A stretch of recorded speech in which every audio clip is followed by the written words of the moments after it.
আগে যখন আমাকে কেউ জিজ্ঞেস করতো যে কী করছিস আজকাল, তখন নিজেকে হাউসওয়াইফ বলতে কোথাও যেন একটু দ্বিধাবোধ করতাম।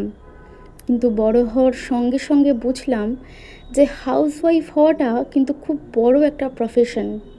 সারা দিন সবার জন্য অ্যাভেলেবেল থাকা, কে কী খাবে, কে কী পরবে, কে কী করবে, কার কী লাগবে, আরও কত কত কাজ।